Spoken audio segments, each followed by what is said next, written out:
दोस्तों, कैसे हैं आप? अगर आप भी इस बात से परेशान हैं कि आपकी कमाई में आपका घर कर चलना काफ़ी मुश्किल हो जाता है और आपकी सेविंग ज़ीरो है, तो आपको ये वीडियो शुरू से लेकर अंत तक बड़े ध्यान से देखना चाहिए, क्योंकि इस बार जिस बुक से मैं आपके लिए कुछ चीज़ें ऐसी लेके आया हूँ, जिसे अपनी लाइफ में अपनाकर आप अपने खर्चों को घटा सकते हैं और अपनी सेविंग्स को बढ़ा सकते हैं।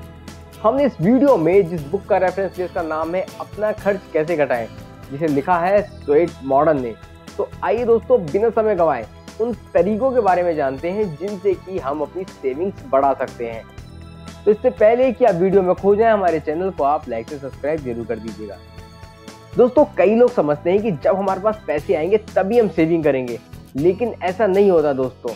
पैसा कम या ज्यादा कभी नहीं होता। सेविंग की एक आदत होती है। अगर आप उस आदत को आज से ही डेवलप कर लेंगे तो आपकी कमाई चाहे जितनी भी हो, आप थोड़ा थोड़ा सेव कर पाएंगे।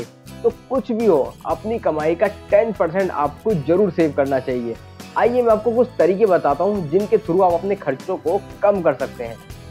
और इससे पहले मैं आपको एक कहानी सुनाना चाहता हूँ, जिससे आपको पता चलेगा कि छोटी छोटी सेविंग्स भी कितना बड़ा असर डालती है। एक बार एक बच्चा अपनी माँ से बोलता है कि माँ, मुझे डिज्नी वर्ल्ड घूमने जाना है। लेकिन माँ बोलती है कि बेटा, अभी हमारे पास इतने पैसे नहीं है, हम डिज्नी वर्ल्ड नहीं जा सकते। बच्चा बड़ा ही उदास हो जाता है। तो माँ उसका दिल रखने के लिए कह देती है कि नहीं बेटा, अगर हम कुछ पैसा सेव करें तो हम अगले साल तक डिज्नी वर्ल्ड जा सकते हैं। तो बच्चा पूछता है कि माँ, हमें वहाँ जाने के लिए कितना पैसा चाहिए होगा? तो माँ बोलती है कि हमें वहाँ पे जाने के लिए $2000 चाहिए होंगे। सब घूमने फिरने के लिए, वहाँ पर रहने के लिए कम से कम इतना खर्चा तो आएगा ही। तो वो दोनों डिसाइड करते हैं कि आज से मुझे जो भी पॉकेट मनी मिलेगी मैं उसे सेव करूंगा। और माँ भी ये डिसाइड करती कि जो पैसा मैं बाहर कॉफ़ी पीने में खर्च करती हूँ उसको मैं सेव करूंगी। दोस्तों, जब उन्होंने महीने के अंत में चेक किया तो उन्होंने $57 सेव किए थे। मतलब आज तक उनकी सेविंग ज़ीरो थी, लेकिन महीने के अंत तक वो $57 सेव कर पाए। और इस तरह उन्होंने उस पैसे को बैंक में रख दिया और एक साल बाद वो डिज्नी वर्ल्ड जा पाए। हाँ, इतने पैसे तो इकट्ठे नहीं हो पाए थे, लेकिन उन्होंने बाकी फंड मैनेज किया, वो उस बेस पर कि उनके पास कुछ सेविंग थी। तो आप भी अपनी लाइफ में छोटी छोटी सेविंग करके अपने बड़े बड़े ड्रीम्स को पा सकते हैं। तो सबसे पहला तरीका यही है दोस्तों, कि आप जो भी पाना चाहते हैं उसका गोल बनाइए और उसी तरीके से अपनी सेविंग कीजिए। जब तक आपके पास सेविंग के लिए कोई गोल नहीं होगा, तब तक आपको पता ही नहीं चलेगा कि आपको कितना सेव करना चाहिए। सपोज कीजिए अभी आपको मकान लेना है, तो आपको मकान लेने के लिए कितना पैसा सेव करना होगा, इसकी प्लानिंग आपको आज से ही करनी होगी। नेक्स्ट पॉइंट आता है दोस्तों, कि अपने पैसे का खर्च का हिसाब रखें। चाहे आपका टाइम हो या पैसा हो, इसे सोच समझ के खर्च करना चाहिए। और जब आप इसका हिसाब रखेंगे तब आपको पता चलेगा कि अभी तक अपना पैसा और समय कहाँ बर्बाद कर रहे थे और अब आप उसे कहाँ सेव कर सकते हैं। ये जानना बहुत ज़्यादा इंपॉर्टेंट है दोस्तों।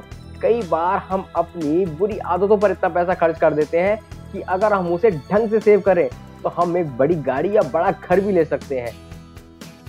थर्ड और वेरी इंपॉर्टेंट पॉइंट है दोस्तों, कि आप खर्च करने से पहले उसे बचाएं। जैसे ही आपके पास सैलरी है, या अपनी सैलरी का 10% आप अपने सेविंग अकाउंट में ट्रांसफर कर दीजिए और बचे हुए पैसे से ही अपना खर्च चलाइए। क्योंकि घर में जितना भी पैसा आता है वो तो खर्च हो ही जाता है दोस्तों। जब आपके पास उतना ही पैसा होगा तो आप उसमें अपने आप को मैनेज कर पाएंगे।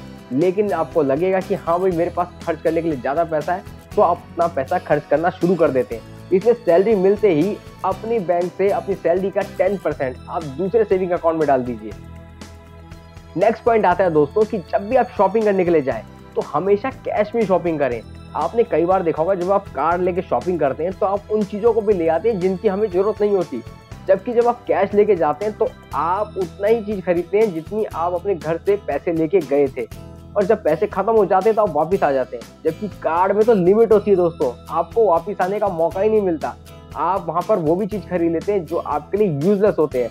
और इस वजह से कई बार आप कर्जे में और कई बार आप अपनी सेविंग्स का अमाउंट वहाँ पर वेस्ट कर देते हैं। नेक्स्ट पॉइंट है दोस्तों, आप अपनी हेल्थ और अपना इंश्योरेंस जरूर कराएं। क्योंकि ज़्यादातर टाइम देखा गया है कि जब भी आपके पास कोई मुसीबत आती है तो वहाँ पर पैसा ही आपका दोस्त होता है, लेकिन हॉस्पिटलाइज हो जाने पर आपका सारा सेविंग टूट भी सकती है। इसलिए सबसे अच्छा तरीका है कि आप एक हेल्थ इंश्योरेंस ले सकें अपनी फैमिली के अकॉर्डिंग, जिससे कि आपकी सेविंग्स कभी भी टूटे ना और वो आपको इन्वेस्टमेंट के रूप में आप उसे कहीं भी खर्च कर सकें, ना कि अपने ऊपर, अपने शरीर के ऊपर, जब आप एक हॉस्पिटलाइज पोजीशन पर हैं। तो इससे आपका काफ़ी पैसा सेव होगा दोस्तों। मैं यहाँ किसी इंश्योरेंस कंपनी को प्रमोट नहीं कर रहा, लेकिन ये आपकी लाइफ के लिए बहुत ज़्यादा ज़रूरी है। मैं आशा करता हूँ दोस्तों आपको वीडियो बहुत ज़्यादा पसंद आया होगा। इसे आप अपने दोस्तों में ज़रूर शेयर कीजिएगा, क्योंकि वो भी इनको अपना कर अपने खर्चों में कमी कर अपनी सेविंग बढ़ा सकते हैं। धन्यवाद दोस्तों।